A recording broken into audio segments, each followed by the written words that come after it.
Hello all, welcome to my channel. ఈరోజు special capsicum tomato curry. చాలా healthy, చాలా బాగుంటుంది కర్రీ. క్యాప్సికమ్ మెయిన్గా మనకి విటమిన్ సి, ఐరన్, జింక్, అలాగే అమైనో యాసిడ్స్, యాంటీ ఆక్సిడెంట్స్, చాలా పోషకాలు ఉంటుంది. విటమిన్ సి ఇందులో ఉండే ఫైబర్, వాటర్ కంటెంట్ మన స్కిన్కి చాలా బాగా యూజ్ అవుతుంది. హెల్దీ కూడా. సింపుల్గా టేస్టీగా ఎలా చేయాలో ఇప్పుడు చూపిస్తాను మీకు. దీనికోసం నేను ముందుగా క్యాప్సికమ్ నీట్గా కట్ చేసుకొని చిన్న ముక్కలుగా కట్ చేసి పక్కన పెట్టుకున్నాను. ఇప్పుడు స్టవ్ ఆన్ చేసి ఒక గిన్నె పెట్టుకొని ఆయిల్ వేసుకోండి, 1 టేబుల్ స్పూన్. అది వేడెక్కిన తర్వాత ఆవాలు, జీలకర్ర, ఇలా నిలువుగా కట్ చేసుకున్న పచ్చిమిర్చి వేసుకోండి, ఒక 4-5. మీడియం సైజులో ఉన్న టమాటాని చిన్న ముక్కలుగా కట్ చేసి దాంతోపాటుగా కొత్తిమీర కూడా వేసి ఇవి ఆయిల్లో మంచిగా మగ్గనివ్వాలి. ఒక 50% ఉడకాలి, 50-70%. ఈ విధంగా ఉడికినాయి కదా ఆనియన్స్. ఇప్పుడు ఇందులో ఫ్రెష్గా దంచుకున్న 1 స్పూన్ అల్లం వెల్లుల్లి పేస్ట్ వేసుకొని పచ్చివాసన పోయే వరకు మంట లో ఫ్లేమ్లో పెట్టుకొని కలుపుకోండి. ఇలా ఇది పచ్చివాసన పోయే వరకు ఫ్రై అయిన తర్వాత ఇందులో చిన్న ముక్కలుగా కట్ చేసిన క్యాప్సికమ్, నేను ఇక్కడ అన్ని గింజలు తీసేసి వేసుకుంటున్నాను. గింజలు తీసే వేసుకోండి, బాగుంటుంది.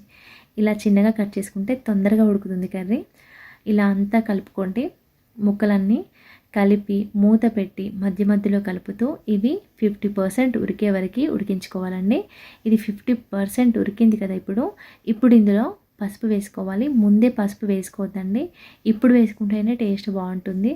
అలాగే పసుపులో ఉండే పోషకాలు కూడా ఆయిల్లో వేస్తే పోతాయి కాబట్టి ఇలా ముక్కలతో పాటు ఉడికితే ఎలాంటి నష్టం ఉండదు మనకి. ఇప్పుడు ఇందులో మీడియం సైజులో ఉన్న ఒకే టమాటా తీసుకున్నాను నేను, అది కూడా చిన్నగా కట్ చేసి వేసుకోండి. క్యాప్సికంలో 50% లేదా ఒక 25% అయినా టమాటాలు ఉండాలి. 100% క్యాప్సికమ్ ఉంటే ఒక 25% టమాటాలు ఉంటే సరిపోతుంది కర్రీ. ఇప్పుడు ఇందులో ఉప్పు వేసుకోండి. ఉప్పు వేసుకోవడం వల్ల ఈ ముక్కల్లో ఉన్న నీరంతా వదిలి తొందరగా ఉడుకుతుంది. ఈ కర్రీలో ఎక్స్ట్రా వాటర్ అవసరం లేదండి. ఈ రెండింటి నుండి వచ్చే వాటర్తో ఈ ముక్కలు కరెక్ట్గా ఉడుకుతాయి. మంట మీడియం టు లో ఫ్లేమ్లో పెట్టి మూత పెట్టి చక్కగా ఉడికించుకుంటే ఈ వాటర్ అయితే సరిపోతాయి. ఇంకా ఎక్స్ట్రా వాటర్ ఏం అవసరం లేదు.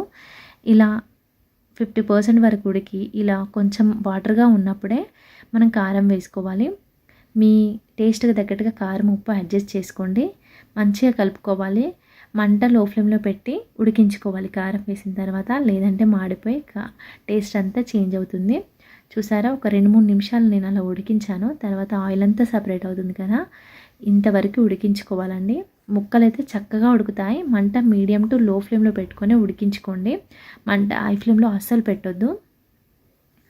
ఇప్పుడు ఆయిల్ సపరేట్ అయ్యే వరకు ఉడికించాం కదా, ఇందులో గరం మసాలా వేసుకున్నాను నేను 1 స్పూను. వేసుకొని అంత ఈవెన్గా కలుపుకోండి.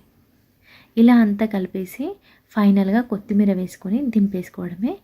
అంతే, ఎంతో సింపుల్గా టేస్టీగా హెల్దీ రెసిపీ ఇది. ఫుల్ ఆఫ్ మీల్ని హెల్దీగా చేసుకునే రెసిపీల్లో ఇది ఒకటి అండి. మనము తీసుకునే కొంచెం ఫుడ్ అయినా హెల్దీగా తీసుకుంటే చాలా మంచిది. మీకు ఈ వీడియో నచ్చితే లైక్ చేసి నేను చెప్పిన విధంగా చేసి మీకు ఎలా వచ్చిందో నాకు కామెంట్ సెక్షన్లో చెప్పండి. మరిన్ని టేస్టీ అండ్ హెల్దీ రెసిపీస్ కోసం ఛానల్ని సబ్స్క్రైబ్ చేసుకోవడం అస్సలు మర్చిపోవద్దు. అన్నట్టు ఈ రెసిపీ రైస్లోకి, చపాతీలోకి, ఎందులోకైనా బాగుంటుంది. Thank you for watching.